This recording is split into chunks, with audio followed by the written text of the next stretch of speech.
हम कोई भी हमारी प्रॉब्लम्स होते हैं उसके लिए हम एक सोल्यूशन ढूंढते हैं। हाँ जी। वैसे ही लाइफ में मैं कौन हूँ, हाँ। यू नो, हु एम आई।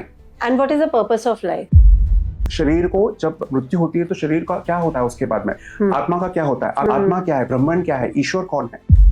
राजा बृहद्रथ, हाँ। उनको वो देखते हैं कि पूरे जो उनके किंगडम में सब कुछ अस्त व्यस्त हो गया है, सब प्रॉब्लम्स चल रही हैं और कैलामिटीज हो रही है नेचुरल, तो वो उनके भीतर एक वैराग्य की स्थिति आती है। 13, 14, 15 की एज में पेरेंट्स ने फोन लेने का कोशिश किया, अपनी मदर को हिट किया। आप अगर पेरेंट्स का ख्याल नहीं रखोगे और सोचोगे कि मैं सबसे बड़ा इंसान बन जाऊं, आप आध्यात्मिकता में भी आगे नहीं बढ़ पाएंगे। स्ट्रेस एंजाइटी का आज के टाइम में मॉडर्न लाइफ में क्या रीजन है, किस वजह से लोग एकदम से स्ट्रेस लेते हैं? कि लाइफ में जो स्ट्रेस आता है, इनिशियली इस चीज का स्ट्रेस नहीं लेंगे तो आप आगे काम ही नहीं करेंगे। 100% अगर आप उस सफरिंग को पकड़ के रखेंगे तो डिप्रेशन की तरफ जाएगा एंड ये आज के समय में यही हो रहा है। जहाँ पे मैं आपकी मुलाकात, आपने बताया दादा श्री जी से आप मिले थे, यहाँ पे हम उनके टीचिंग्स और इस चीज पे थोड़ा सा एक्सप्लोर करेंगे। तो थोड़ा कैसा रहा था उनसे मिलना? हाँ, तो ये अपने और उनके सामने जब बैठा मैं, जब हमको मौका मिला उनके सामने बैठने का, तो वो जो मोमेंट था, ये जो है एक लाइफ ट्रांसफॉर्मिंग मेरे लिए मोमेंट था। हाँ जी। तो वो जो मोमेंट ये था कि जब उन्होंने मुझे एक्चुअली देखा उस समय, तो मुझे ये लगा कि अगर ईश्वर होते, भगवान होते, जो मेरे कृष्ण होते, अच्छा, तो कृष्ण कैसे मुझे दिखते थे ना, बिल्कुल मुझे वही लगा। Wow, that's so beautiful, so emotional about it, because उनका जो ऊर्जा है, उनकी जो ऑरा है उनका, वो पूरा जो ईश्वर की ऊर्जा होती है, मतलब now I can tell retrospective कि वही ऊर्जा है। तो उनका जो मेन यू नो, हर एक गुरु का, हर एक फॉर्म का, हर एक व्यक्ति का एक ऑरा होता है। तो इनका जो ऑरा है वो है प्रेम का, इसलिए हम उनको प्रेम अवतार मैत्रेय दादा श्री जी कहते हैं। I think this is the one that I've been gifted with Dr. संतोष गुप्ता जी। आप इसके बारे में भी जरूर बताइएगा। हाँ जी, हाँ जी, तो इसीलिए उसका नाम भी हमने प्रेम अवतरण किया। मैं तभी आपने बोला then I just immediately show this कि आप जैसे हम सभी में कितने सारे विकार हैं, कितनी सारी खामियां हैं, बट वो हमको अपने बच्चे की तरह जैसे है हम वैसे ही एक्सेप्ट करते हैं और उस प्रेम का अनुभव देते हैं, उस ईश्वर का अनुभव देते हैं।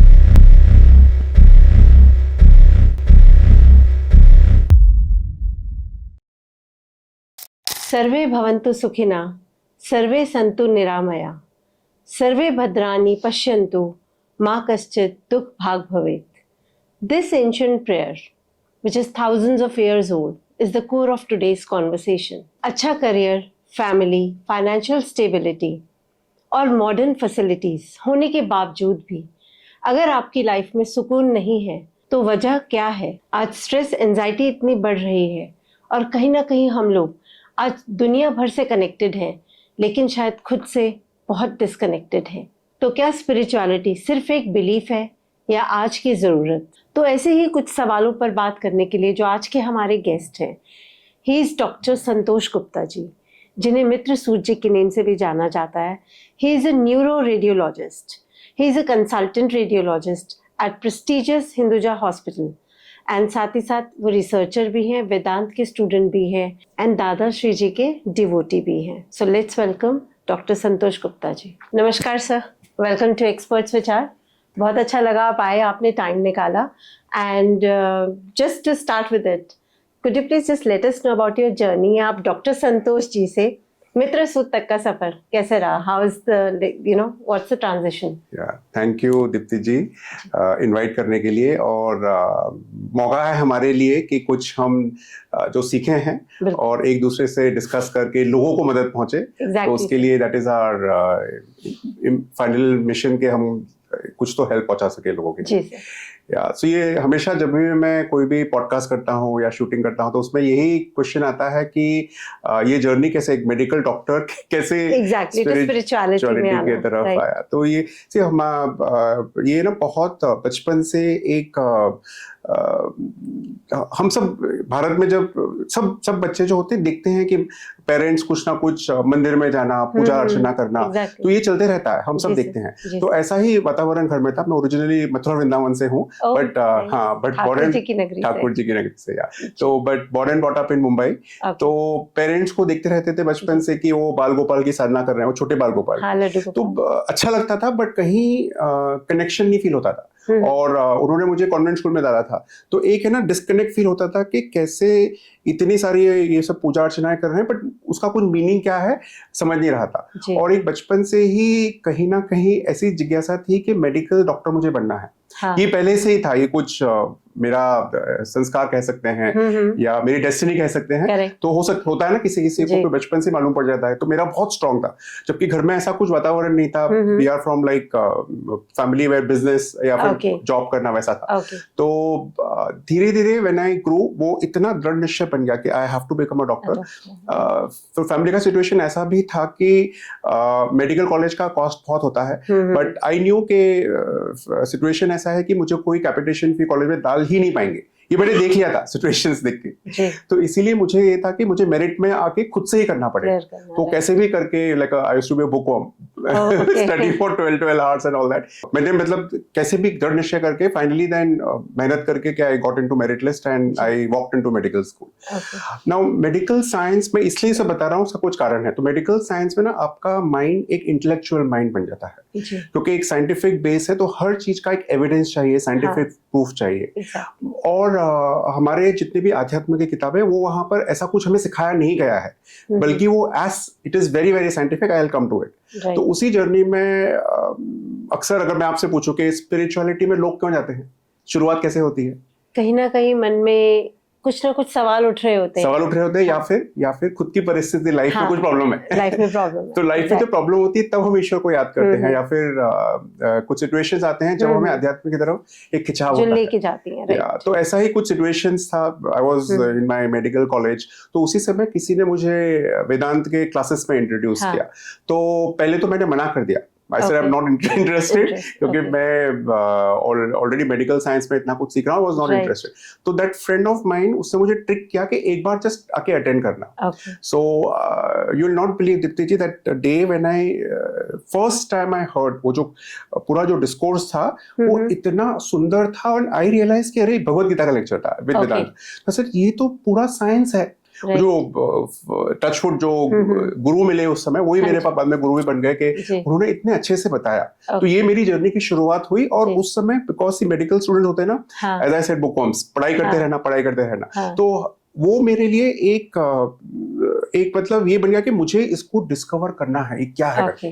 तो वो जर्नी शुरुआत हुई। तो अराउंड 10 to 12 years मैंने काफी डीप सुबह 4 बजे ब्रह्म मुहूर्त में उठना, वो सब ऐसे मैं करूंगा और लेट मी सी ये क्या है करके, किसी ने बताया नहीं करके। फिर वैसे ही करते करते ना बहुत सारी चीज समझने लगी कि पूजा क्यों करते हैं, हवन क्यों करते हैं, हवन में ये आहुति क्यों देते हैं, ऐसे ऐसे कर करके ना कुछ खुद का रिसर्च किया और देख के फिर मुझे लगा ये तो पूरा साइंटिफिक है, ये कभी हमको किसी ने सिखाया नहीं। स्कूल करिकुलम में हमें कुछ और ही सिखाते हैं। तो ये फिर मेरे लिए एक बहुत बड़ा ये बन गया कि कहीं ना कहीं इसको और डीपली सीखना चाहिए।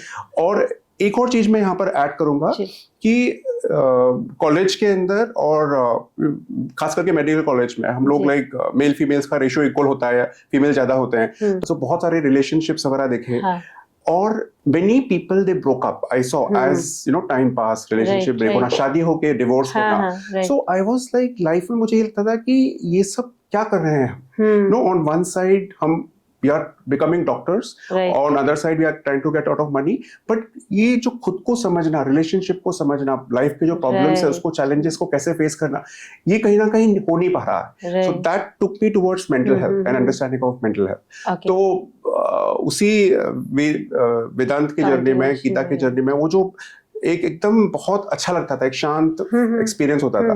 तो आई कुड फील के I could deal with challenges much better than मेरे फ्रेंड्स जो हैं, जो ऑलरेडी उलझे हुए हैं पूरे वर्ल्ड के अंदर। और इसी जर्नी में फिर ऐसा हुआ कि वेद में और उपनिषद, खास करके जो वेदांत की मेरी जर्नी, उसमें उपनिषद के बारे में सिखाते हैं। Bhagavad Gita is a very important part of that. तो उसमें जो कुछ भी सिखाते थे कि उस स्थिति की, जिसे हम इंग्लिश में एनलाइटनमेंट कहते हैं, but it's a wrong term actually, क्योंकि एनलाइटनमेंट की परे की स्थिति भी होती है। तो जिसने अपने आप को अनुभव कर लिया, जिसे हम भगवद गीता में स्थित प्रज्ञ कह सकते हैं, या फिर वेदों में हम अहम ब्रह्मास्मि की जो स्थिति कहते हैं। तो ये सब पढ़ते थे हम, हमारे गुरु भी हमको सिखाते थे। बट मैं देखता कि गुरु भी उस स्थिति में नहीं है, क्योंकि उनकी लाइफ में भी जब कुछ चैलेंजेस आते थे तो वो भी पूरे हिल जाते थे। तो मेरा एक प्रण बन गया था कि इसी लाइफ में अगर मुझे ईश्वर की कृपा से कोई ऐसा व्यक्ति मिल गया कि जो उस ब्रह्मनिष्ठ स्थिति में, उस सिद्ध प्रज्ञ की स्थिति में, जो वेद हमारे कहते हैं, तो मेरा एक बहुत बड़ा एक लाइफ की जर्नी का जो पर्पस है वो सफल हो जाएगा। हाँ, तो ये सब अलग अलग फ्रेंड्स मुझे अलग अलग डायरेक्शन में लेके गए। फिर इसी जर्नी के दौरान मुझे मेरे जो हॉस्पिटल में कलीग थे उन्होंने मुझे इनवाइट किया। मैत्रीबोध परिवार का एक सेशन था उस समय, 2013, मुझे भी याद है, जनवरी 2013। वहां पर मैत्री दादाश्री जी, जो अभी मेरे, जिनको मैं अभी मानता हूँ मेरे मेंटर, गाइड, सब कुछ वही है अभी तो उनका बोध लेवल का एक प्रोग्राम होने वाला था। तो मैं बहुत रिलक्टेंटली वहां पर गया, क्योंकि मेरा ऑलरेडी वेदांत में ये पाँव मतलब ऑलरेडी पूरी तरह फाउंडेशन में फिक्स थे वहां पर। मगर मैंने बोला एक्सपेरिमेंट करते हैं, करजत मुंबई के पास में ही है, तो ऐसे वीकेंड पे है, आउटिंग हो जाएगा इस हिसाब से।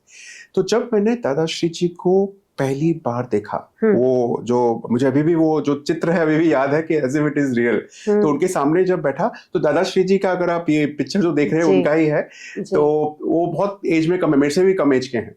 तो मुझे ये लग रहा था कि ये व्यक्ति, जब हमने पहली बार देखा उनको, कि ये व्यक्ति कैसे हम सबको सिखाएंगे, हमारा पॉजिटिव अराउंड हिम। या सो वो है ना, एक पहले क्वेश्चन था कि इनको नॉलेज है क्या है, तो मैं उनको पहले टेस्ट कर रहा था। सारे लोग हम लोग बैठ के टेस्ट कर रहे थे। पर थोड़ी देर के बाद जब हमने अपने आप को, जो वेदांत में हमें ये भी सिखाया है कि कभी भी आप सीखते हैं तो अपने आप को एक समर्पण के भाव में रहना चाहिए, कि तभी universe will open to you. तो जैसे ही मैंने वो शिफ्ट किया, तो जैसा अभी आप कह रहे हैं, वो पूरा उनका पॉजिटिव ऑरा, एनर्जी, जो पूरे जो उस क्षेत्र का एरिया, जो रूम था, सब कुछ चेंज हो गया उस हॉल के अंदर। एंड देन आई रियलाइज्ड कि ये कोई साधारण व्यक्ति नहीं है। और उस समय हमारा सौभाग्य था कि हमको उनके साथ हर एक व्यक्ति को उस सेशन में, उसके बाद में ऐसा कभी नहीं हुआ, उस सेशन में उन्होंने हमें 2-3 मिनट पर्सनली मिलने को दिया। सो वो जो पर्सनल मीटिंग उनसे हुई, दैट टाइम द मोमेंट में उनके जब सामने आके बैठा, हमारे यहाँ पर जो शांति क्षेत्र प्रेमगिरी आश्रम है, वहां पर एक शक्तिपीठ है, जो आदिशक्ति महाकाली का स्थान है, एक गुरु स्थान है, और महाकालेश्वर जी का शिवलिंग है वहां पर। तो दादाश्री जी वहीं पर बैठे थे, हमको सभी को जस्ट 3 मिनट्स उनसे मिलने के लिए मौका मिला था। तो जब मैं उनके सामने आके बैठा और उनको जब मैंने देखा, दीप्ति जी, आई कांट टेल यू, मेरे लिए जो कुछ भी मैं कह रहा हूँ कि वो अहम ब्रह्मास्मि की स्थिति या सिद्ध प्रज्ञ की स्थिति, वो सामने दिख रही थी मुझे कि ये व्यक्ति है जो उस स्थिति में है। तो उसके बाद फिर मेरी पूरी जर्नी, मतलब दैट शिफ्ट हैपेंड कि अभी मुझे इसमें और डीप डाइव करना है। और इसी में ही दादाश्री जी खुद एक डॉक्टर रहे हैं, अभी तो वो पूरे स्पिरिचुअल फील्ड में ही है, स्पिरिचुअल गाइडेंस में, स्पिरिचुअल लीडर।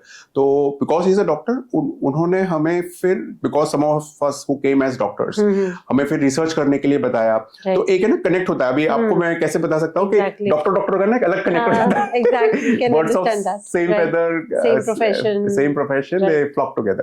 So वो एक कनेक्ट हो गया। तो I could understand what he is trying to tell a lot of times, कि जो मेडिकल माइंड होता है वो कैसे काम करता है। तो उसमें ना एक तर्क होता है, जो वेदों में भी एक तर्क के साथ आप बहुत कुछ सीख सकते हैं। तो वैसे ही his thing was to make everything simple and give the highest. तो इस तरह से मेरी जर्नी शुरुआत हुई। एंड आई थिंक उन्होंने आपको मित्र सूची का तो बाद में आई थिंक 1 साल या 1.5 ईयर के बाद उन्होंने ही उनकी कृपा से नाम दिया मित्र सूत करके। That's okay. Welcome again here, सूची। अभी जैसे आपने बताया, you are a student of Vedanta, and क्या वो टीचिंग्स आज भी रेलेवेंट हैं? आप थोड़ा एक्सप्लेन करें इस बारे में। हाँ, तो वेदांत जो है, पहले वेदांत क्या है ये हम समझ लेते हैं। तो वेद का मतलब होता है नॉलेज, और अंत यानी एंड। तो ये जिस किसी भी ऋषि ने या जिस किसी भी व्यक्ति ने जो उस स्थिति में थे, उन्होंने इसका नाम वेदांत दिया, यानी सारे नॉलेज का एंड ऑफ ऑल नॉलेज। अब ये नाम ही अपने आप में इतना बड़ी चीज बतलाता है, क्योंकि क्या चीज है जो एंड है सबकी। तो इसी को अगर हम समझने की कोशिश करें कि इसके आगे कुछ नहीं है, इस सबसे सर्वोपरि ज्ञान है हमारा। तो और ये हमारे भारतीय लोगों के लिए बहुत बड़े गर्व की, we should feel proud about it in a good positive way, जबकि हमारे आजकल के बच्चों को मालूम भी नहीं होता है। तो वेदांत के अंदर जो है, आपको अपने लाइफ का जो हाईएस्ट नॉलेज है वो मिलता है इसके अंदर। तो इसमें जैसे कि हम कोई भी हमारी प्रॉब्लम्स होते हैं, उसके लिए हम एक सोल्यूशन ढूंढते हैं। वैसे ही लाइफ में मैं कौन हूँ, who am I, And what is the purpose of life? And what is exactly what is the purpose of life, हमें कहाँ पहुंचना है। हाँ. इस शरीर को जब मृत्यु होती है तो शरीर का क्या होता है उसके बाद में, आत्मा का क्या होता है, आत्मा क्या होती है, आत्मा क्या है, ब्रह्मांड क्या है, ईश्वर कौन है, ये जो बहुत बेसिक कोर क्वेश्चंस, ये मतलब मैं शुरू में मैंने बताया नहीं, मुझे बचपन से ही क्वेश्चंस आते थे कि आप बाल गोपाल की जो मैं घर में देखता था, उनकी जो उपासना कर रहे हैं और उन्हें ईश्वर का रूप, ईश्वर कौन है, उन्हें ईश्वर का नाम क्यों दिया गया, क्या क्या उनमें जो गुण है जो हमारे भीतर नहीं है। या फिर एक ही क्वेश्चन आता था कि मुझे याद है अभी भी, I think I was in 7th 8th standard, जब मेरे नाना जी गुजर गए थे, तो पहली बार जब मैंने डेथ देखी तो मुझे ये लगा कि क्या हुआ, मतलब तभी मैं छोटा भी था, माइंड को इतना समझता नहीं था कि अभी ये बॉडी को फ्यूनरल के लिए लेके जा रहे हैं, मतलब आई कुडंट अंडरस्टैंड, सब लोग रो रहे हैं, तो that was a very that you'll never be able to meet that person again. So this was an awakening कि हर व्यक्ति को एट द एंड इस शरीर को छोड़ना है, आपको, मुझे, हम सबको छोड़ना है। तो ये जो आपको अंडरस्टैंडिंग अबाउट लाइफ ये वेदांत में मिलता है। तो आपका जो लाइफ का पर्पस क्या है, आप कौन है, और सबसे इम्पोर्टेंट क्या हम हमारा जीवन रहते हुए पूरे वर्ल्ड में, संसार में रहते हुए कितना अच्छा कर सकते हैं। तो ये एक सबसे बड़ी जो मैं वेदांत की जो सोल्यूशन या जो इम्पोर्टेंस बताना चाहूंगा कि अपने लाइफ को हम कैसा अच्छा कर सकते हैं। हम आजकल उलझे हुए हैं, हमारे खुद के मनी, नेम, पावर, फेम या सिंपल बेसिक, कुछ लोग उसमें जो उलझे हुए हैं, कुछ लोग बेसिक नेसेसिटी में उलझे हुए हैं। पर हर कोई व्यक्ति अगर उसे ये आध्यात्मिक ज्ञान, में वेदांत के ऊपर जा रहा हूँ, जो कोई भी आध्यात्मिक ज्ञान मिलता है, ईश्वर की कृपा मिलती है, ईश्वर से कनेक्शन फील होता है, बहुत सिंप्लीफाई करके, तो आपकी लाइफ बदल जाएगी। आपको खुद बदलने की जरूरत नहीं है, आपको वही सिचुएशन अलग दिखेगी। तो ये जो है वेदांत में एक तार्किक तौर पर और एक बहुत अच्छी अंडरस्टैंडिंग के साथ, क्लैरिटी के साथ बताते हैं, क्योंकि वो path of knowledge intellectual mind के लिए बहुत काम करता है। तो जो टीचिंग्स उस समय थी वो बिल्कुल 101% सिचुएशंस आज भी यही है Deepti ji. See people were suffering then, there were relationships problem, there was money problem, there was war problem, सब कुछ वैसा ही था। मैं बीच में मतलब अभी भी पढ़ते रहता हूँ वेदांत के बारे में। तो एक मैत्री उपनिषद है, मैत्री उपनिषद के अंदर, मैत्रेयाणी उपनिषद से, जो यजुर्वेद से लिया था, उसकी शुरुआत का पहले चैप्टर में राजा बृहद्रथ, उनको वो देखते हैं कि पूरे जो उनके किंगडम में सब कुछ अस्त व्यस्त हो गया है, सब प्रॉब्लम्स चल रही हैं और कैलामिटीज हो रही है नेचुरल। तो वो उनके भीतर एक वैराग्य की स्थिति आती है। तो उनका जो वार्तालाप होता है जब अपने गुरु से मिलते हैं, शाकायन्य उनके गुरु सबसे पहले जो मिलते हैं, तो वो कहते हैं कि इन सब चीजों का क्या काम जब सब कुछ अस्त व्यस्त हो रहा है। सो मैं यहाँ पर ये बताने की कह रहा हूँ कि सिचुएशंस तब भी वही थे, आज भी वही है। देखिए, stress, anxiety is part of life. सब कुछ होते हुए भी आज कहीं ना कहीं सुकून नहीं है, वो कहीं ना कहीं बैक एंड पे lot of things going on at the same time, और कैसे डील करना है शायद वो अभी लोगों को नहीं पता। और कहीं ना कहीं वेदांत की वो टेक्निक्स उन क्वेश्चंस का हमें आंसर्स देती है। करेक्ट, बिल्कुल बिल्कुल। इसको मैं और भी एक चीज ऐड करूंगा कि अभी जहां पर मैं हूँ, मैत्री बोध परिवार में, मैत्री दादाश्री जी में, उनका ये मानना है कि हमको ये सब बुक्स पढ़ने की भी जरूरत नहीं। मैं बहुत बड़ी चीज कह रहा हूँ क्योंकि मैं वेदांत से हूँ, क्योंकि वो खुद जब हमको सिखाते हैं, उनकी जो लाइफ की फिलॉसफी है जो आज के समय के लिए है, वो कैसे हम हमारे जीवन को आज के समय में संसार में रहते हुए कैसे अच्छा कर सकते हैं। तो उनकी बहुत सारी टीचिंग्स है, जो बोध की प्रक्रिया होती है, बोध सीरीज होती है, उससे हम कैसा अच्छा कर सकते हैं, ये सब कुछ सिखलाते हैं। यहाँ पर मैं एक चीज ऐड करना चाहूंगा कि मैत्री दादाश्री जी जो स्थिति में, मैंने आपको पहले ही बता दिया, उस अहम ब्रह्मास्मि की या फिर उससे भी परे की स्थिति में है, बियॉन्ड एनलाइटनमेंट, जिसे हम ट्रांसफॉर्मेशन कहते हैं, परिवर्तन। तो उस स्थिति में आपको आज के समय में जो आज की एनर्जीज है, जो आज का वातावरण है, उसमें कैसे हम अपने जीवन को अच्छा कर सके, वो हमें डायरेक्टली बताते हैं depending upon the time, current times. क्योंकि आपने जो अभी जो भी प्रश्न किया कि वेदांत की जो टीचिंग्स को आज कैसे लागू कर सकते हैं, 100% लागू कर सकते हैं, बट उसको सिंप्लीफाई करके और आज के समय के लिए कैसे और उसको हम मॉडिफाई करके अप्लाई कर सकते हैं। तो एक चीज वेदांत में ये बहुत लोग मानते भी होंगे, एक है ना, आपको संन्यास की तरफ खींचता है, एक वैराग्य की तरफ खींचता है, अपने आप होता है। वो अपने आप है ना, एक वैराग्य की स्थिति आती है उसके, आपको लगता है कुछ छोड़ दें, बिकॉज आपको रियलिटी समझती है कि जो सत्य है वही है, बाकी सब ये अनित्य है, जो कुछ भी है सब कुछ नश्वर है, सब कुछ जाने वाला है। ये बेसिक कोर टीचिंग रहती थी। तो जैसे जैसे आप आगे बढ़ते हैं तो आपका यही मकसद रहता है कि कब मैं उस जो शाश्वत है, जो निरंतर है, जो नित्य रहता है, उस सत्य की तरफ रहे। तो आपका ना ऑटोमेटिकली वैराग्य जागृत होता है। बट कि दादाश्री जी का यहाँ पर मैं ये कह रहा हूँ कि दादाश्री जी का ये कहना कि आपको संसार में get married, have relationship, have children, enjoy life, और ये करते करते आपको उस उच्च स्थिति में पहुंचना है। ये उनका एक अलग तरीका है, क्योंकि इसका पर्पस ये है कि जब आप संसार में रहते हैं तो आपकी जो लर्निंग्स होती हैं, आपके कर्म जो होते हैं, वो बहुत जल्दी खत्म होते हैं। अच्छा। आपने अगर त्याग दिया, आप हिमालय में जाके बोलेंगे कि मैं सब छोड़ रहा हूँ, तो आपकी जो लर्निंग्स होगी रिलेशनशिप्स में या फिर संसार में, वो सब रह जाएगी। तो वहां पर जाके सीखनी पड़ेगी। वहां पर जाके सेम चीज आपको सीखनी पड़ेगी। अच्छा, वो कर्मा को बैलेंस करना पड़ेगा। हाँ, तो आपके कर्म का जो लर्निंग्स कंप्लीट करना है, वो संसार में बहुत जल्दी होता है। अच्छा, एज कम्पेयर टू संन्यास में हो सकता है। यहाँ पर मैं ये एक चीज ऐड करना चाहूंगा कि कुछ लोगों का हो सकता है कि पर्पस ही है कि संन्यास लेके आगे लेके जाना। हमारे भारत में बहुत सारे ऐसे ऋषि मुनि हुए हैं। हाँ, जैसे कि आर्य शंकराचार्य जी थे। उन्होंने तो बचपन में 12-13 साल के भी संन्यास लेके वो पूरे भारत का भ्रमण किया था। हाँ, समझना, तो वो अलग ही स्थिति में थे। तो किसी किसी का कारण हो सकता है, but most of us need to be in the world. संसार में रहकर हम संसार में जो कुछ भी चैलेंजेस हैं उनको फेस करके हम ईश्वर तक पहुंच सकते हैं। तो ये हमारे दादाश्री जी ने बहुत सिंप्लीफाई करके बताया हुआ है जी। तो सर, जैसे बियॉन्ड दिस थिंग, मतलब lot of questions I need to ask, but जो अभी मुझे एकदम इंटरप्ट कर रहा है, and just wanted to know कि क्या जो टीनेजर्स हैं आज, अब हमें पता है without phone they can't move out. हम लोगों को भी आज फोन की इतनी ज्यादा हैबिट हो गई है, बट ठीक है, relatively as compare to the younger age, मतलब मैंने ऐसे कई केसेस देखे हैं कि 13, 14, 15 की एज में पेरेंट्स ने फोन लेने का कोशिश किया एंड पेरेंट्स के साथ नेगेटिव बिहेव किया उन्होंने। मतलब मैंने ऐसा भी जो प्रॉपर केस देखा है, उन्होंने अपनी मदर को हिट किया किसी चीज से लेके। आज इतना ज्यादा हमारे अराउंड नेगेटिविटी हो गई है, तो क्या ये बच्चों के लिए हम लोग ऐसा कुछ टेक्निक आप बता सकते हैं जो पेरेंट्स अपने बच्चों के साथ बैठ के इस चीज को समझाते हुए करें कि कैसे हम बच सकते हैं बेसिकली? बहुत बहुत इंपॉर्टेंट। इनफैक्ट ये है ना, एक्चुअली एक इमरजेंसी सिचुएशन है जो आप कह रहे हैं ना, कि हम बहुत कुछ करते आ रहे हैं, बट बच्चों को कैसे एक वैल्यूज के साथ उनका डेवलपमेंट करना, ग्रोथ करना, क्योंकि आगे का फ्यूचर वही है वैसा करके। तो आपने जो ये प्रश्न किया है बहुत इंपॉर्टेंट प्रश्न है। तो इसमें ना एक्चुअली बहुत सिंपल चीज है। बच्चे वो सीखते हैं जो उनके पेरेंट्स करते हैं, जो एल्डर्स करते हैं, जो देखते हैं।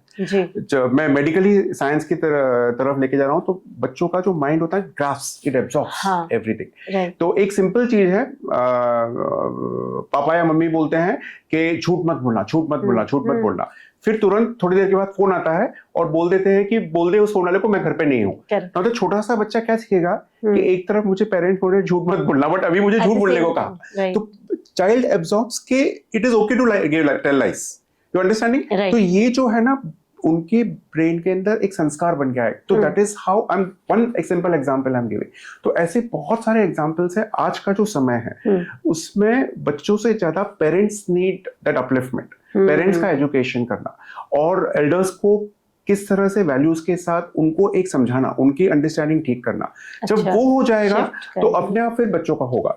तो ये एक पार्ट है, इंपॉर्टेंट पार्ट। हमारा एक अभी भी रिसेंटली हमने एक प्रोग्राम लॉन्च किया है जिसे हम परिवार परिवर्तन कहते हैं। Oh nice. जिसमें पेरेंट्स के साथ बच्चों को लेके आके वो एक प्रोग्राम होता है, आश्रम में होता है 2 दिन के लिए। वहां पर रहकर उनको वैल्यूज, तो आज जैसा आप कह रहे हैं बिल्कुल, जो हमने अभी लास्ट एक बैच हुआ था कि पेरेंट्स बच्चों से बात नहीं करते हैं, सुनते ही नहीं है बिल्कुल भी, और बच्चे भी नहीं सुनते। और हाँ, आई एक्चुअली मैंने सॉरी द वे अराउंड कि बच्चे लोग पेरेंट्स की बात सुनते ही नहीं है बिल्कुल भी। And parents are just, some parents do everything but सुनते नहीं है, और कुछ पेरेंट्स ऐसे भी हैं जो अपनी लाइफ में ही बिजी हैं। दोनों तरफ से मैं बोल रहा हूँ, वैसा होता है। तो इसमें कैसे हम एक दोनों को साथ में लाकर वैल्यू सिखाना, लाइक एक बहुत सिंपल चीज है, माता पिता के पैर छूना। ये बहुत सिंपल चीज हमारे ट्रेडिशन से आया है, बट आज के कई बच्चे करते नहीं है, because you know they feel oh this is something below my dignity, या इट इज वेरी स्टूपिड, और ऐसा फीलिंग आता है उसके अंदर। मगर उसका एक कारण है, अगर किसी का हम पैर छूते हैं, कभी-कभी आंसर ये मिलता है मन से होता है। हाँ, it's not that we have to show it to everyone. 100% sure. But एक जब आप झुकते हैं, फिजिकली आप झुकते हैं, तो ऑटोमेटिकली कृपा मिलती है। कि पेरेंट्स का बहुत इंपॉर्टेंट है आज के लाइफ के अंदर। दादाश्री जी के कुछ शब्द हैं जो मेन कोर 10 शब्द हैं। तो उन्होंने कहा था कि अगर आपको लाइफ में अपनी उन्नति करनी है तो पेरेंट्स को खुश रखना, उनका ख्याल रखना सबसे इंपॉर्टेंट है। आप अगर पेरेंट्स का ख्याल नहीं रखोगे और सोचोगे कि मैं सबसे बड़ा इंसान बन जाऊं, आप आध्यात्मिकता में भी आगे नहीं बढ़ पाएंगे। तो ये बहुत इंपॉर्टेंट उन्होंने हमको शुरू शुरू में टीचिंग दे दी थी कि पेरेंट्स का ख्याल रखना, उनका एक कर्तव्य है हमारा, उनका देखभाल करना। अब ये एक छोटी सी टीचिंग है, इसको अगर हम अप्लाई करेंगे तो कितनी सारी चीजें चेंज हो सकती है। अभी हम वेस्टर्न फिलोसफी की तरफ जा रहे हैं, सब बच्चों को अलग रहना है।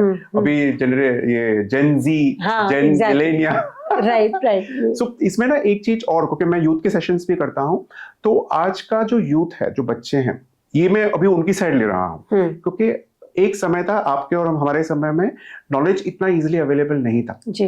अभी नॉलेज बहुत इजीली अवेलेबल है फोन के द्वारा, तो इतना इजीली अवेलेबल है, they can not take anybody for granted. कई बार जो एल्डर्स होते हैं they take children for granted, तो उनको भी रिस्पेक्ट देना, उनको भी उस तरीके से देखना कि दे नो, उस रिस्पेक्ट के साथ उनको ग्रो करना, ये भी एक बहुत इंपॉर्टेंट पार्ट है। बट या अभी का जो social media, phones and smartphones, पूरा that's another big part disease of mental health. So mental health का, जिसमें मेरा काफी कुछ मैंने जो रिसर्च और स्टडी किया है, मेंटल हेल्थ का एक मेजर पार्ट जो है सोशल मीडिया के कारण से बढ़ गया है। इसमें एक बहुत अच्छा आपको एग्जांपल देना चाहूंगा, एक स्टडी की थी। जब जितने भी सोशल मीडिया के नेटवर्क से Facebook started with Facebook, Instagram, Twitter, अभी जैसे हम एक्स कहते हैं, और जो कुछ भी सोशल मीडिया के ये थे, आई थिंक इन 80s से स्टार्टेड, 1980 से ऐसा कुछ तो भी स्टार्ट हुआ था। तो एक है ना, यूएस में स्टडी की थी, तो उन्होंने देखा कि आफ्टर 10 years जैसे सोशल मीडिया बहुत आगे बढ़ा, in teenage girls the incidence of plastic surgery increased and rates of suicide increased. ये एक्चुअल डॉक्यूमेंटेड स्टडी है, because everybody wants to look good on the screen, तो प्लास्टिक सर्जरी बढ़ गई, उसको सबको अच्छा देखना है। एंड साथ में ही हम देखते हैं बहुत आजकल टीनेज में और हर जगह पे, इवन हमारे साथ होता है, किसी ने अगर सोशल मीडिया में कुछ भी हमारे अगेंस्ट कुछ गंदा कमेंट कर दिया, that plays in our mind, and you can imagine जो छोटा बच्चा है उसको क्या क्या आजकल लिखते हैं, उसके अंदर क्या क्या देख सकते हैं। तो ये एक बहुत बड़ी बीमारी बन गई है, but we can deal with it. ऐसा नहीं है कि we can, because eventually this is also helping us in our life, but इसको सही तरीके से एड्रेस करना, ये एक्चुअली राइट फ्रॉम हर घर में, पेरेंट्स का, एल्डर्स का, एंड गवर्नमेंट लेवल पर, हर जगह पे एक बहुत बड़ा परिवर्तन लाना पड़ेगा, ताकि कैसे नए जो न्यू जनरेशन है उसको हम वैल्यूज के साथ आगे लेके जा सके।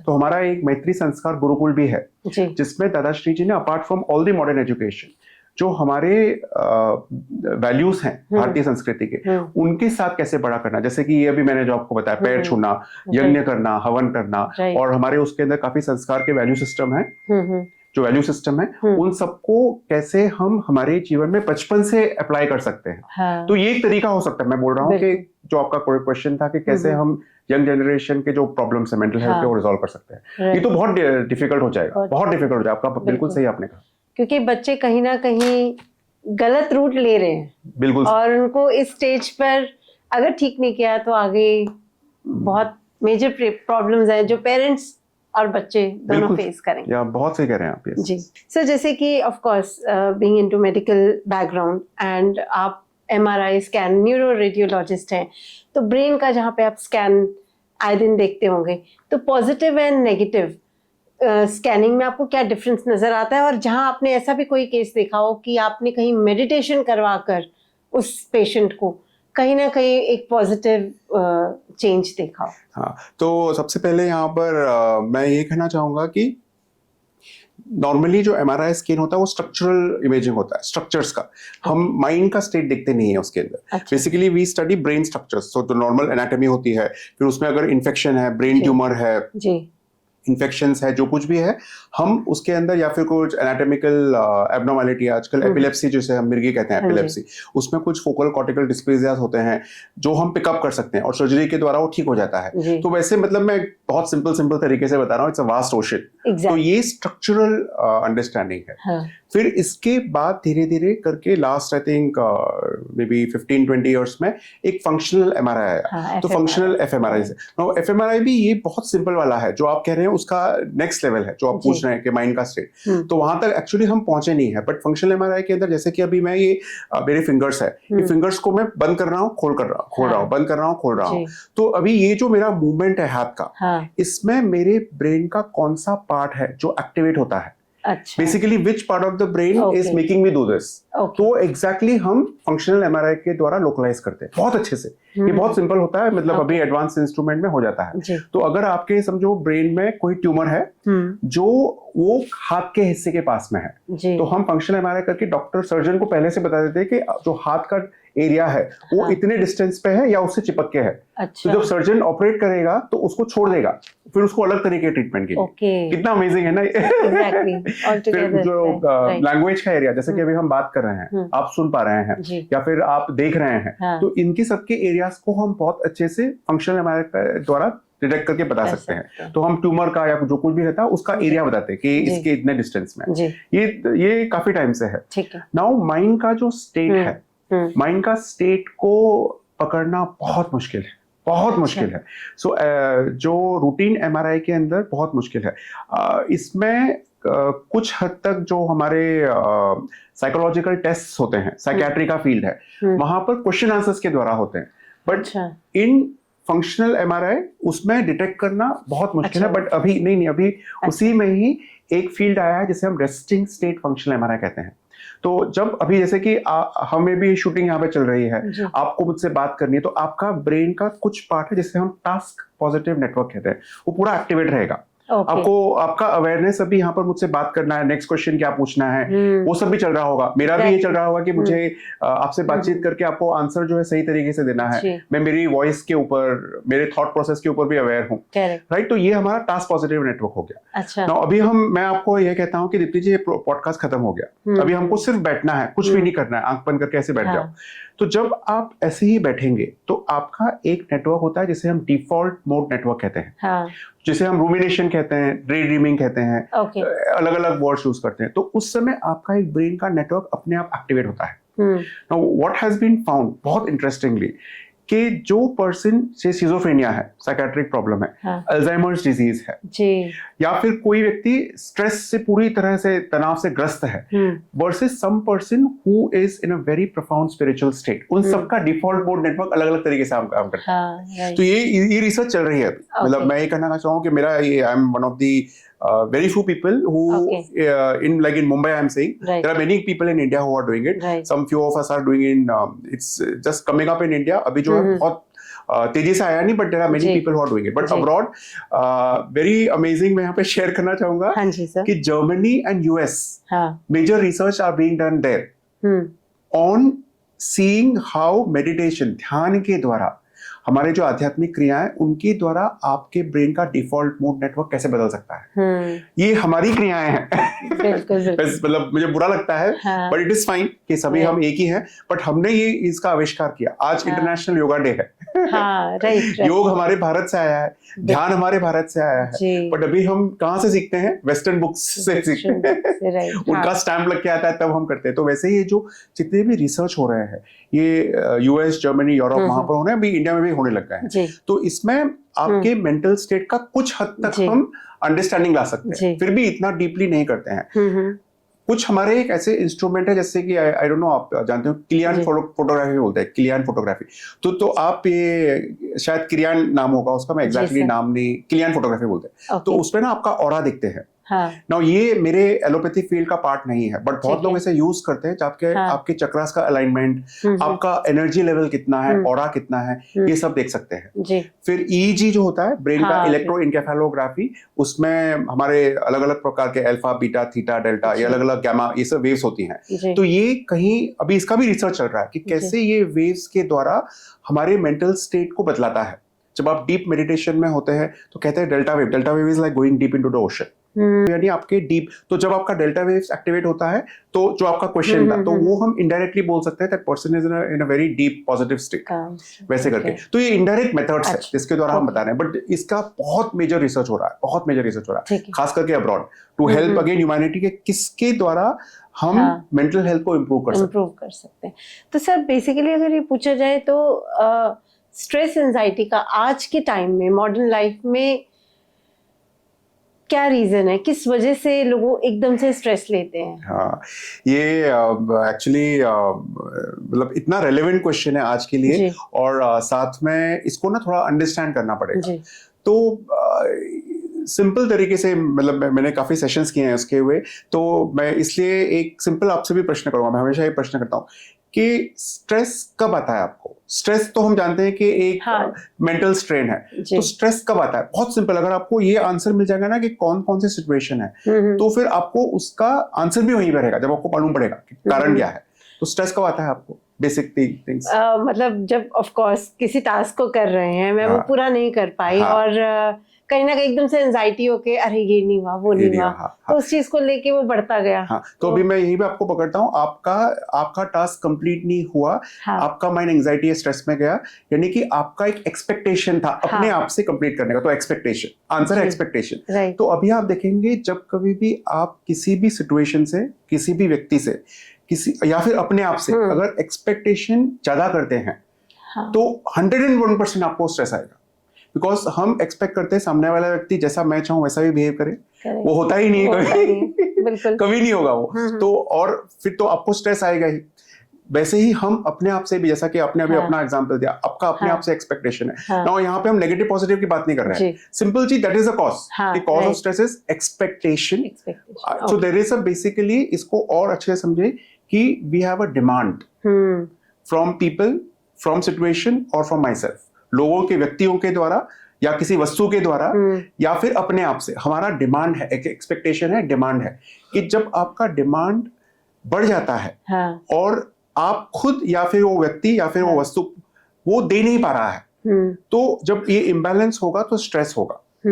आप किसी से प्रेम की अपेक्षा कर रहे हैं, सिंपल चीज, रिलेशनशिप में प्रेम की अपेक्षा कर रहे हैं, वो व्यक्ति प्रेम नहीं दे पा रहा है और आप डिमांड करते जा रहे हैं, डिमांड करते जा रहे हैं, तो उसमें 100% वो रिलेशनशिप में कॉन्फ्लिक्ट आएगा ही। करेक्ट। वैसे ही आप अपने आप से ओवर एक्सपेक्ट कर रहे हैं, डिमांड, बेसिकली आप डिमांडिंग, सो स्ट्रेस आएगा। तो ये एक तरीका समझने का हो गया। फिर मैं और एक एग्जांपल देता हूँ कि अगर एक और सिचुएशन लेते हैं कि जब हम किसी चीज को कंट्रोल करने की कोशिश करते हैं, व्हेन यू आर कंट्रोलिंग, ये सबसे इंपॉर्टेंट समझना है कि ईश्वर ने पूरा विश्व, संसार मेरे लिए नहीं बनाया, इसमें हर कोई है। अगर मैं चाहूंगा कि मैं सुबह उठता हूँ, अभी मुंबई में बारिश चालू होगी, बारिश इतनी जोर की आती है कभी कभी, मतलब रास्ते बंद हो जाते हैं। तो अगर मैं भगवान से प्रार्थना करूंगा कि मैं अभी जब घर से निकलूं बारिश बंद हो जाए, मेरे लिए ओला या उबर की गाड़ी तैयार रहे, बिल्कुल भी एसी का जैसा एनवायरनमेंट हो, ऐसा तो होगा ही नहीं ना। तो when you are wanting to control, now human being have been controlling things, ये हमारा नेचर बन गया है, हमको हर किसी को कंट्रोल करना है। अभी जो वॉर का सिचुएशन है, एक कंट्री दूसरे कंट्री को कंट्रोल करने की कोशिश कर रहा है, तो प्रॉब्लम होगा ही। एक व्यक्ति दूसरे व्यक्ति को कंट्रोल करने की कोशिश कर रहा है, तो प्रॉब्लम होगा ही। तो when you controlling, so two basic causes of stress are, अगर आप कुछ कंट्रोल करने की कोशिश करते हैं या फिर आप डिमांड ज्यादा करते हैं और वो व्यक्ति या वस्तु आपको दे नहीं पा रही है। तो जब आपको ये समझ जाएगा कि जो कुछ भी है ये एक फ्लो है, आपको फ्लो करना है लाइफ में, जो कुछ भी सिचुएशंस है ये हमारी लर्निंग्स के लिए आए हैं, हमें उसका सामना करके, अपने उस चैलेंज को, उसका सामना करके हमको आगे बढ़ना है। कोई भी गलत या ऐसा ये नहीं है, हमको उसको पॉजिटिवली देख के आगे बढ़ना है। नो, इसमें जब हम ये कर पाएंगे तो ऑटोमेटिकली एक स्ट्रेस का एक पार्ट है कि लाइफ में जो स्ट्रेस आता है initially, that stress is very good for you. अच्छा, कैसे? क्योंकि अगर आप उस चीज का स्ट्रेस नहीं लेंगे तो आप आगे काम ही नहीं करेंगे। सिंपल एग्जांपल, आप रास्ता क्रॉस कर रहे हैं, कोई गाड़ी आती है, तो आपको एक स्ट्रेस आएगा ना कि तो यू बिकम, सो ये इसे हम मेडिकल साइंस में फ्लाइट एंड फाइट रिस्पॉन्स कहते हैं। इट्स अ स्ट्रेस मैकेनिज्म जो आपको सेव करता है। अगर बच्चे को बोलेंगे कि आपका एग्जाम का डेट नहीं है, तो एक स्ट्रेस थोड़ा सा रहेगा, it helps that person to study everywhere. See everywhere we work through that in any, but problem ये हुआ है कि in human being we hold on to that stress for a long time. किसी ने मुझे कुछ कह दिया 10 साल पहले, मैं उसको, इस व्यक्ति ने मुझे क्यों कहा है, और हम उसके लिए एक पूरा नेगेटिव, अपना पूरा एक नेगेटिव सिस्टम बनाते हैं, जबकि वो व्यक्ति को पता भी नहीं क्या मैंने बोला, किस वजह से। तो आप समझ रहे हैं, problem is not in the world outside, problem is within our understanding. कि हमको देखना है कि कैसे in any situation in life कि जो कुछ भी हो रहा है ये मेरी लर्निंग है, मुझे पॉजिटिवली कैसे इस सिचुएशन को फेस करके आगे लेके जाना है। तो इसके लिए और भी चीजें हम ऐड कर सकते हैं जो आपको हेल्प करेगा फेस करने के लिए, एज यू आस्क क्वेश्चंस में आगे बताता हूं। So before that, like stress and suffering में इज देयर एनी डिफरेंस? आप कुछ बताएं इसमें। See, stress is there, right? Stress जो है, टेंशन है, वो है। अभी इसमें क्या होता है कि हर चीज में अभी आप जैसे कि आप इंजेक्शन लेने जाते हैं, वो पेन है, राइट? आपको पेन होगा, उसमें स्ट्रेस भी होगा। कोई इंजेक्शन लगेगा तो आप हंसते हुए तो लेंगे नहीं, मे बी कोई 1% या 0.005% कोई व्यक्ति हंस के ले सकता है, but 99.99% people will get through that stress, right? Exactly. तो वो नेचुरल है आने के लिए। नाउ इसके अंदर अगर समझो आपको इंजेक्शन लगाया गया, उस समय आपने स्ट्रेस लिया, उसके बाद 2 दिन तक वो व्यक्ति उसी इंजेक्शन को लेके रोते रहेगा, अरे मेरे को इंजेक्शन लगाने को, तो वो उसका सफरिंग बन गया। अच्छा, ओके। जब आप स्ट्रेस को होल्ड करते हैं, आपके मन, आपका शरीर, आपका चित्त पूरा उसके अंदर ग्रस्त होकर उसी को सोचते रहता है, तो वो आपका सफरिंग बन जाता है। ओके। जो मोमेंट्री है वो निकल गया। छोटा बच्चे को इंजेक्शन लगाया, खूब रोएगा, और बाद में 1 सेकंड के बाद जब हंसाते तो हंसने लग जाएगा, राइट? तो उसका पेन है वो। मगर अगर हमको, मैं इंजेक्शन का सिंपल एग्जांपल दे रहा हूँ, बहुत सारे एग्जांपल्स ले सकते हैं। किसी ने आपको कुछ कह दिया, राइट? मे बी आपको गुस्सा आएगा, विच इज वेरी नेचुरल। मैं यहाँ पे ये नहीं कह रहा हूँ कि सभी कोई उस स्थिति में पहुंच गए कि आपको जो कुछ भी बोल रहे हैं आप हंसते रहे, ऐसा नहीं है। ऐसा बिल्कुल भी, और ये सही भी नहीं। आपको naturally, because we are all human beings, हमको सारे इमोशंस आएंगे, विच इज वेरी नेचुरल। मगर आप उसको पकड़ के बैठे और आप उसकी सफरिंग बनाते हैं, then that becomes a very big problem, and that is where we need to take care of ourselves. और कहीं ना कहीं ये मेंटल हेल्थ 100%। तो ये प्रॉब्लम देगा। हाँ, 100% अगर आप उस सफरिंग को पकड़ के रखेंगे, तो डिप्रेशन की तरफ जाएगा, एंड पड़ेगी। आज के समय में यही हो रहा है। राइट। तो सर, जैसे अभी हमने डिस्कस किया, स्ट्रेस है वही सफरिंग बनती है, और कहीं ना कहीं वही मेंटल इलनेस और बहुत सारी प्रॉब्लम्स जिसकी वजह से होती हैं। तो यहाँ वेदांत की टेक्निक्स कैसे हेल्प करती है?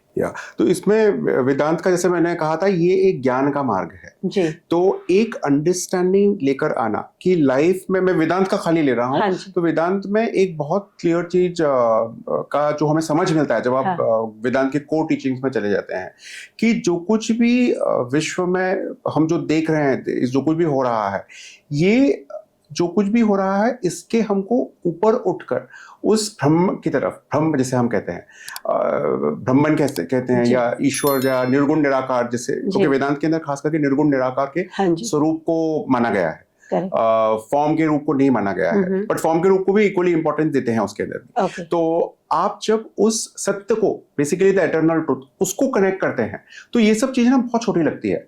एक सिंपल एग्जाम्पल आपको बताता हूँ कि अगर कोई छोटा बच्चा है, हम आपकी और हमारी ही, let's go back to our life, एक समय होगा जब हमारे लिए छोटे छोटे toys, they were our life, कि अगर वो किसी ने ले लिया तो finished, that person is finished और यू आर फिनिश्ड, राइट? हमारे लिए लगता था कि लाइफ खत्म हो गई है। ये हर एक के जीवन में ऐसा होता है। Now when we are grown up, जो सिचुएशन है बच्चे की, see how did we grow? वो बच्चा जो है वो टॉय को छोड़कर, how did he grow over those toys? कैसे हुआ वो?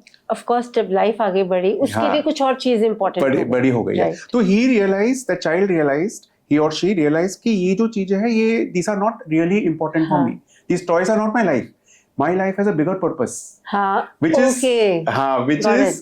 Is family, relationships, money, name, whatever it may be. I am talking again, we are in the world. But जब आप वेदांत में, या कोई भी आध्यात्मिक में, वेदांत को के आगे बढ़ रहा हूँ, कोई भी आध्यात्मिक में जाते हैं आगे, तो आपको पता है कि आपका लाइफ का पर्पस ये भी नहीं है। आपका लाइफ का पर्पस है उस ईश्वर को, उस सत्य को खोजना, उस सत्य की अनुभूति में रहना, उस सत्य से कनेक्ट करना।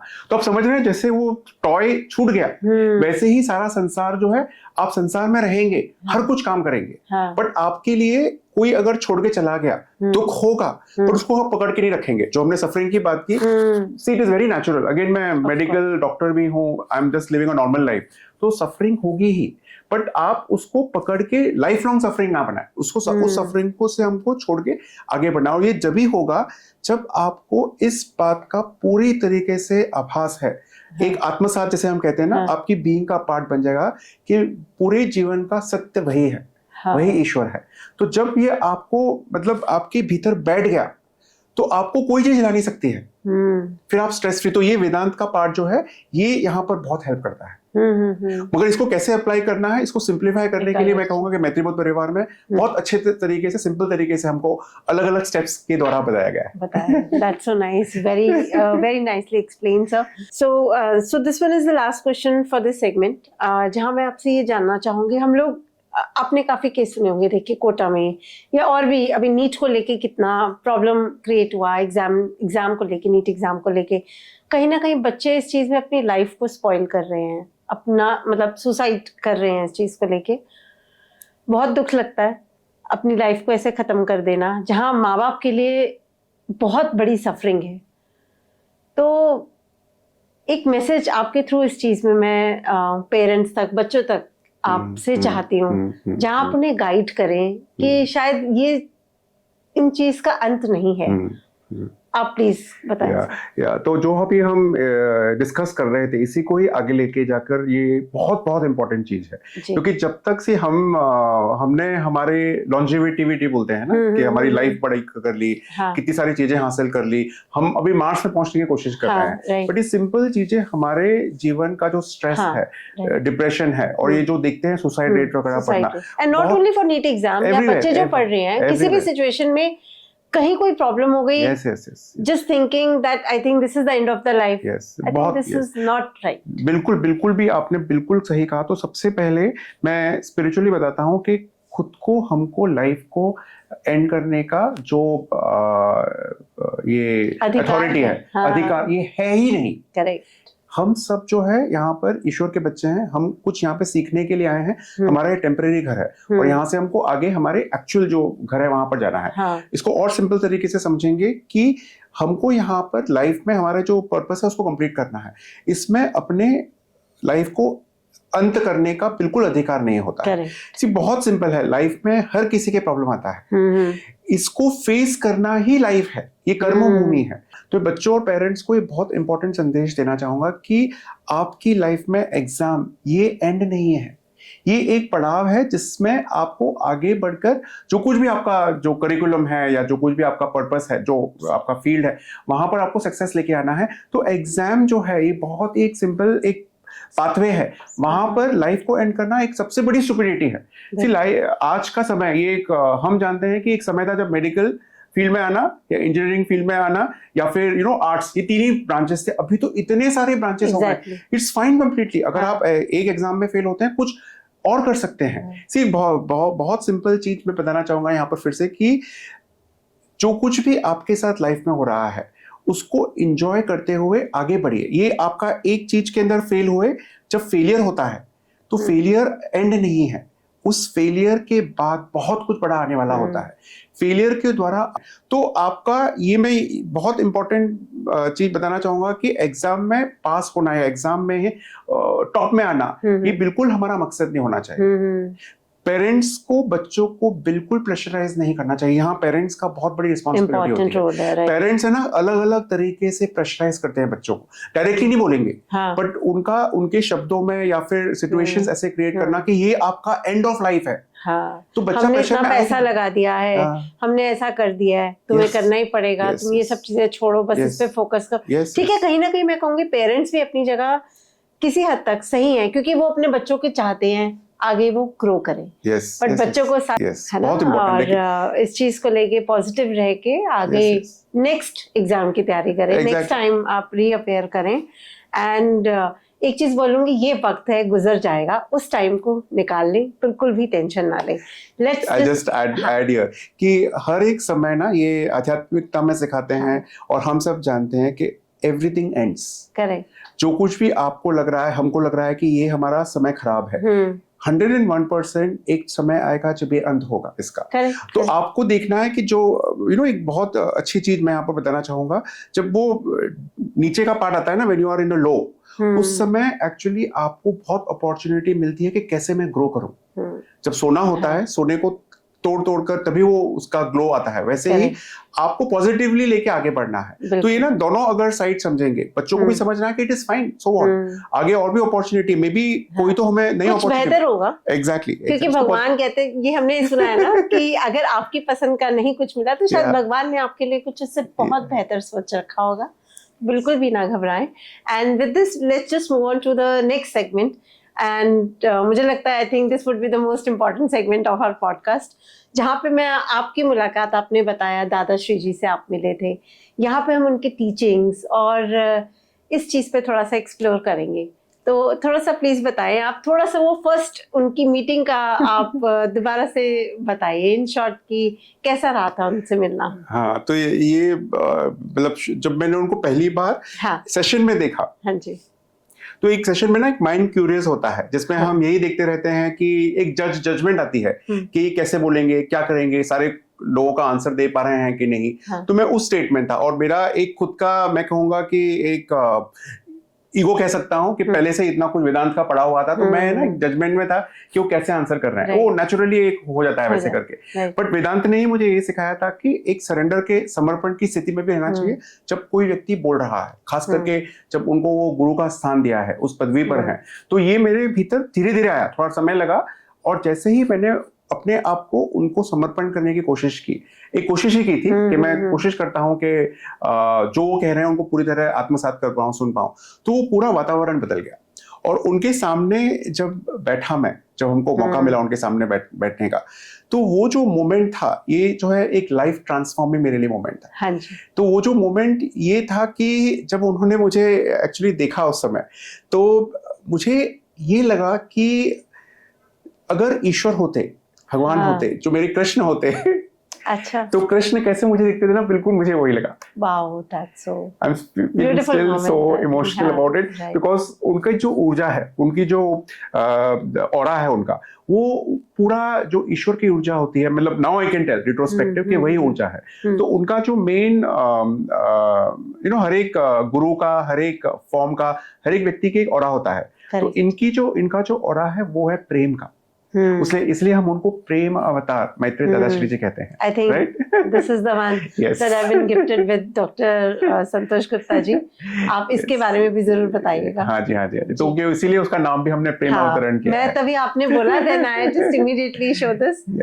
Okay, yeah, please. तो यहाँ पर मैं इसके लिए अभी जो आपने प्रश्न किया ना, इम्पोर्टेंट प्रश्न इसके लिए है क्योंकि अनुभव ये सबसे इम्पोर्टेंट है। आप कितना भी ज्ञान हासिल कर लें, अंदर में अनुभव इंपॉर्टेंट है। As a medical doctor also हम इतना सारा पढ़ते हैं, 5 साल पढ़ते हैं, उसके बाद हम इंटर्नशिप करते हैं, फिर पोस्ट पीजी करते हैं, but ultimately it is the experience which counts in day to day practice, right? So knowledge is important but the experience is more important. तो इसीलिए दादाश्री जी जो है, जो स्थिति में है, वो स्थिति को अनुभव करना, ये आई थिंक जो कोई भी व्यक्ति यहाँ पे सुन रहे हैं इसको, और मैं आपको भी चाहूंगा कि आप भी उनके फिजिकल प्रेजेंस में आए। ये एक सोल का जो पर्पस है मेरे ख्याल से हो जाएगा कंप्लीट, कि आप इस पृथ्वी पर आकर जब आप यहाँ पर थे तो आप उस व्यक्ति के सामने बैठे जो मेरे लिए पूरे ब्रह्मांड की शक्ति है। हाँ। उनके सामने बैठना ही अपने आप में एक बहुत बड़ा अहोभाग्य है कि उनके सामने बैठना। तो ये मैं मेरा भाग्य मानता हूँ कि उनके साथ एक मैं सेवा में हूँ, उनके जो कुछ भी अभी मैं हमारा कह रहा हूँ कि मैं भी उनका पार्ट बन गया हूँ, जो मिशन का पार्ट है। तो मिशन का पार्ट यही है कि बिकमिंग लव, हमको प्रेम। दादाश्री जी की को टीचिंग है कि हम जो है इस धरती पर, जैसा हम डिस्कस कर रहे थे कि हम यहाँ पर हमारे कुछ कर्म को कंप्लीट करने, लर्निंग्स को पूरा करने के लिए आए हैं। और यहाँ पर ये पर्पस से जब हम आते हैं तो कहीं ना कहीं हम भटक जाते हैं। हमारी जर्नी में ईश्वर हमारे साथ होते हैं, ये सब हम जानते हैं कि ईश्वर हमारे भीतर है, हमारे हृदय में, बट क्या हम उन्हें अनुभव कर पा रहे हैं? तो उनकी को टीचिंग का एक बहुत इंपॉर्टेंट पार्ट है कि हम ईश्वर से विमुख हो गए हैं। अच्छा। और जैसे ही हम ईश्वर से कनेक्टेड फील करेंगे, उनसे संबंधित फील करेंगे, उनको अनुभव करेंगे, उनसे वार्तालाप करेंगे, तो लाइफ में कुछ भी हो, ये अगेन आपने जो क्वेश्चन पूछा था अबाउट सुसाइड, सब कुछ चेंज हो जाएगा। क्योंकि ईश्वर आपके साथ में, आपका मार्गदर्शन करने के लिए, आपको गाइड करने के लिए, आपके ईश्वर पूरी तरह जागृत हो जाएंगे। तो जो वेदांत में अलग अलग मंत्रों के द्वारा, अलग अलग तर्कों के द्वारा, अलग अलग अंडरस्टैंडिंग के द्वारा हमें सिखाया जाता था, जिसके लिए 5-10 साल लगते हैं, यहाँ पर दादाश्री जी के प्रेजेंस में रहकर ही आपके भीतर ईश्वर जागृत हो जाते हैं, सीखने को मिलेगा। तो जब ईश्वर जागृत हो जाते हैं तो जस्ट इमेजिन, आपके ईश्वर हमारे सबके भीतर है, बट वो है ना पूरे ढक गए हैं। अगर हम एक लालटेन लेके आते हैं, जो पुराने टाइम की लालटेन थी, तो लालटेन को जब हम जलाते हैं, लैंटर्न को, तो लैंटर्न जब जलाते हैं तो पूरी काली लग जाती है, कैसे ब्लैक है ना, सूट लगता है उसके ऊपर, जो सूट।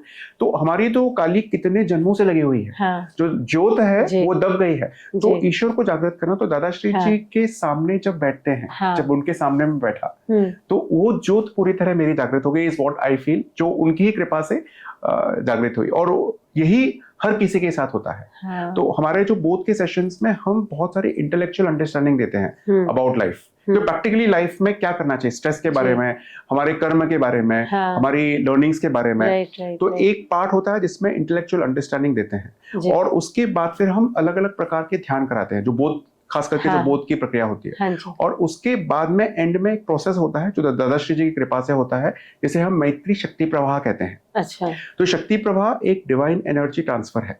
अच्छा। दैविक हस्तक्षेप जिसे हम कहते हैं। हाँ। तो ये उनकी कृपा से, उनकी एनर्जी के द्वारा ये होता है, जो लेवल 1 के अंदर अलग अलग लेवल्स होते हैं। उसके फर्स्ट लेवल में आपके भीतर के ईश्वर को जागृत करना।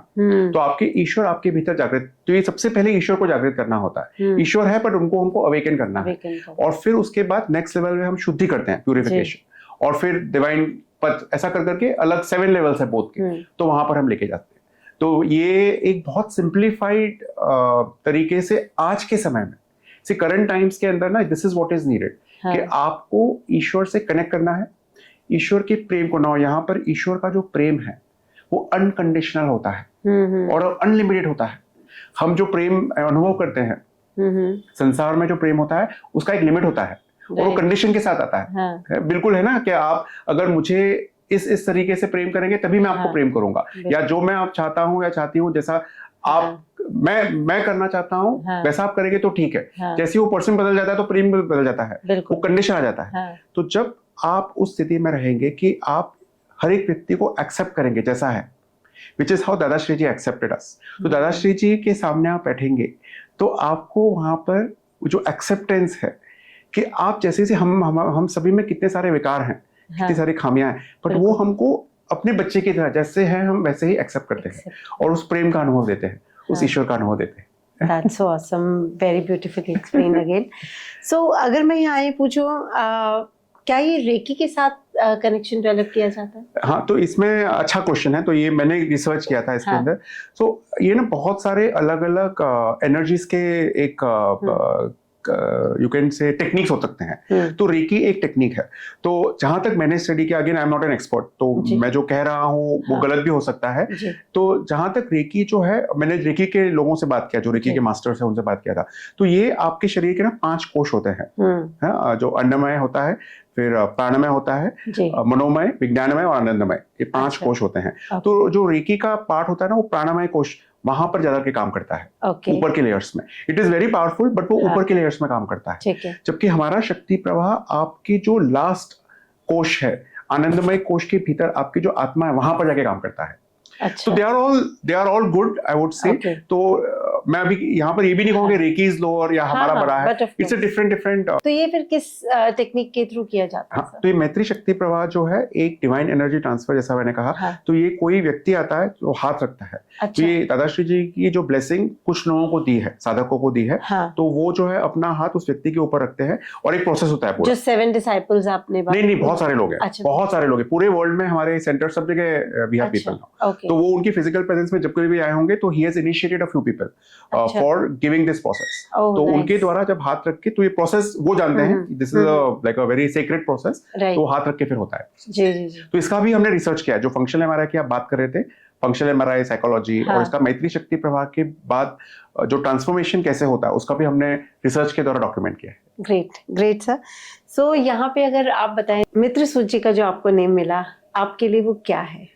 तो ये एक्चुअली एक नया जन्म है, मैं कहूँगा, क्योंकि जो नाम दादाश्री जी देते हैं, ये एक स्पिरिचुअल नेम होता है, जिसे हम आध्यात्मिक नाम कहते हैं। तो ये जो है मेरी कोर क्वालिटी, उसको लेकर काफी लोगों को ये नाम मिले हुए हैं।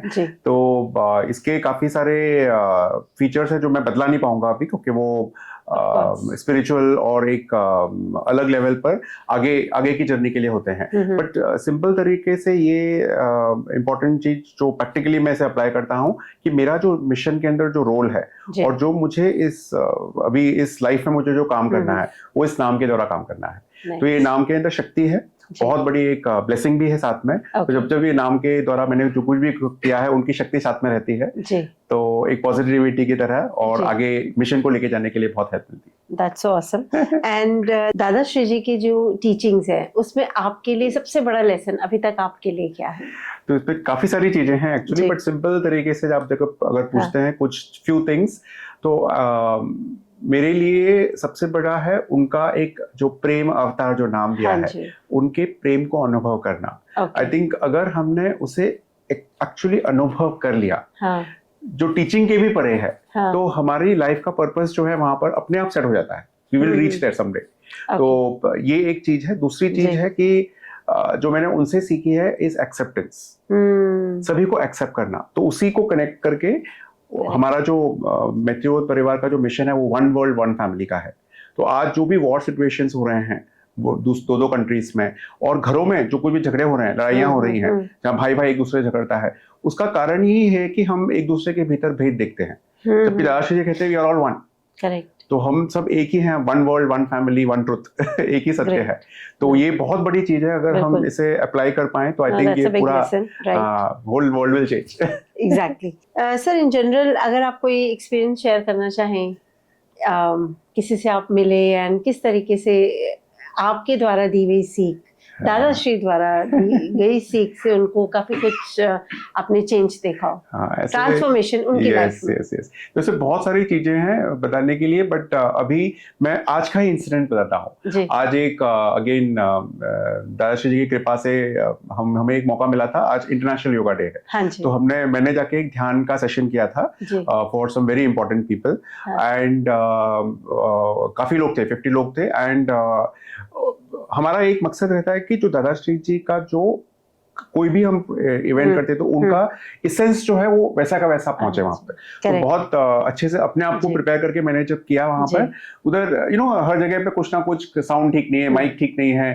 म्यूजिक ठीक नहीं चल रहा है, ये होता ही है नेचुरली। तो मेरी तरफ से मैंने सब कुछ ट्राई किया, बट लग रहा था कि और अच्छा हो सकता था। मगर वहां पर एक व्यक्ति ने आके जो एक चीज कही, एंड मेरे लिए पूरी मेरी जो ट्रिप थी मुंबई से यहाँ पर आने की वो मतलब फुलफिल हो गई। तो उन्होंने ये कहा कि आप जब बैठकर बात कर रहे थे वहां पर, तो मैंने देखा कि आप नहीं बात कर रहे हैं, कोई तो एक ऊर्जा है जो बात कर रही है। और वो कह रहे थे कि मेरे बाजू में, वो काफी हाई लेवल में गवर्नमेंट में मेरे बॉस बैठे हुए हैं, मैं आज तक उनके साथ में बैठकर कभी भी विदाउट स्ट्रेस या फिर एक रहता है मेरे को मेरा काम नहीं हो रहा है ठीक से और अपने आप कह नहीं सकता हूँ। मगर वो मेडिटेशन का एक पार्ट होता है कि आप अपने आप इसी स्थिति में ऐसे ही बहते रहें। आपको ये नहीं देखना है कौन है आजू बाजू में, तो जस्ट बहते रहे। तो लगे मेरे से वो पूरी तरह से हुआ।